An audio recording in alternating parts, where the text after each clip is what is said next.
Bene, saya menemukan teks yang diungkapkan oleh Agustinus. Saya tidak sekali-kali akan percaya kepada Injil bila bukan gereja yang meminta saya untuk percaya. Lalu saya menemukan satu komentar dari Luther yang dikutip di satu tulisan, bagaimana dia menanggapi pernyataan dari Agustinus ini.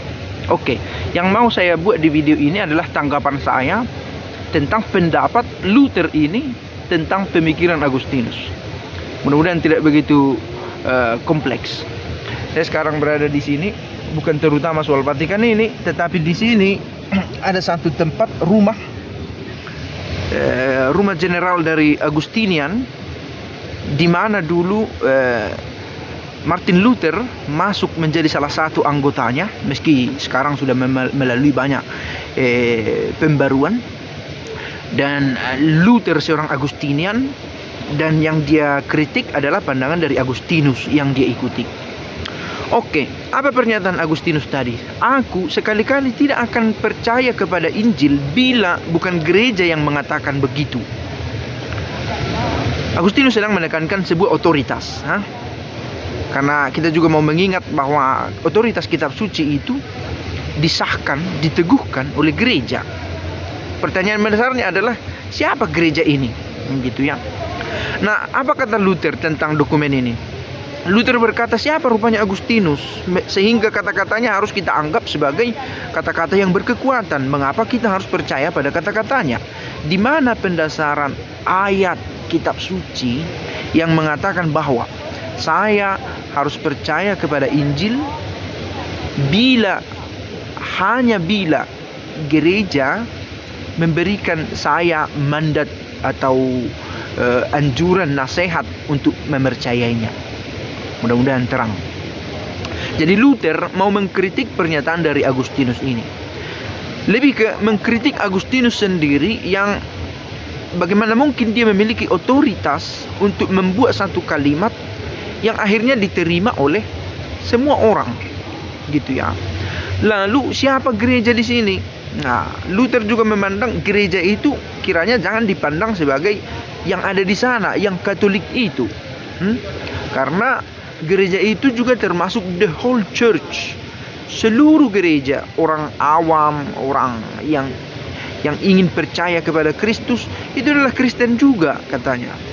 Lalu dia katakan banyak orang Katolik yang pervert, yang merusak makna dari kata-kata dari Agustinus ini. Nah, sekarang kita mau bahas.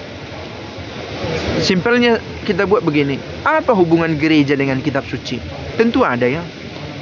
Di video-video sebelumnya kita sudah bahas bahwa penyusunan kitab suci yang seperti sekarang kita miliki itu tidak lepas dari sejarah gereja juga. Ada orang-orang yang mengambil keputusan di dalam gereja, dan mereka inilah yang terlibat untuk menentukan inilah kitab suci kita. Dan tentu mereka memakai referensi yang juga antik. Seperti beberapa kali saya katakan, misalnya fragmen Muratori atau beberapa surat dari tak bernama dari periode abad pertama kedua yang menjelaskan inilah kitab suci kita. Buku keempat adalah Yohanes. Itu misalnya ditemukan dalam fragmen Muratori yang bagian awalnya diduga ya sudah hilang, tetapi mau mengatakan di situ ada urutan dari kitab itu sendiri. Nah, dengan ini persoalan bahwa apakah kitab itu langsung sekali jadi, sekali tulis, itu sudah terjawab bahwa tidak benar sekali tulis. Dan kita tahu itu. Ini adalah buku yang terpisah-terpisah yang kemudian disatukan menjadi satu kitab.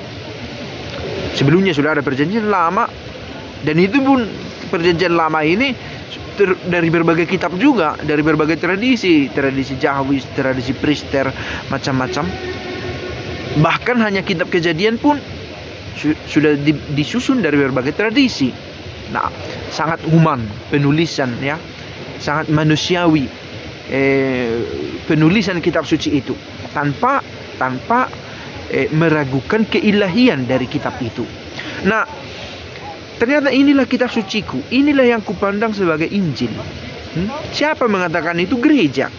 Nah dari gereja lah kita meyakini, oh yang saya baca ini adalah sebagai kitab suci. Bahwa ada cerita-cerita lain dari zaman yang sama, itu bisa kita baca sebagai, katakanlah, pemerkaya yang mengayakan pengetahuan kita tentang hidup kekristenan masa dulu dan memberikan motivasi di masa sekarang. Misalnya itu surat Didake, surat kepada Dionyeto, surat Barnabas, dan macam-macam. Nah oke, jadi tidak bisa juga disalahkan apa yang dikatakan Agustinus. Justru ini mengingatkan kita pada sejarah kitab penulisan kitab suci. Yang kedua, pentingnya gereja. Misalnya tentang Yesus. Apakah kitab suci yang kita miliki ini adalah satu-satunya buku yang menjelaskan siapa Yesus? Tidak.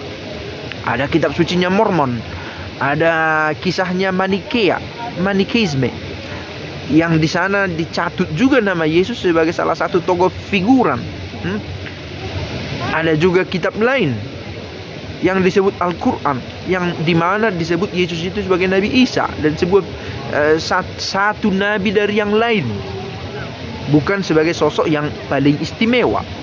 Nah jadi mau kitab mana yang kamu baca sebagai pengetahuan sahih tentang iman kekristenan, tentang siapa itu Kristus, gereja memberimu nasihat kuat, bahkan mewajibkan. Inilah kitab yang kita baca tentang Kristus. Karena kalau kita baca juga dokumen yang kemudian datang sebagai tanggapan dari pihak Yahudi, akan lain siapa diceritakan Yesus itu. Dia bukan siapa-siapa bagi orang Yahudi. Tidak ada pemenuhan karya mesianik dalam diri Yesus. Jadi untuk mengetahui Yesus yang benar menurut kekristenan, dari kitab suci ini. Dan kitab suci ini dibangun secara manusiawi di dalam gereja, yang gereja yakin bahwa inspirasinya datang dari Kristus.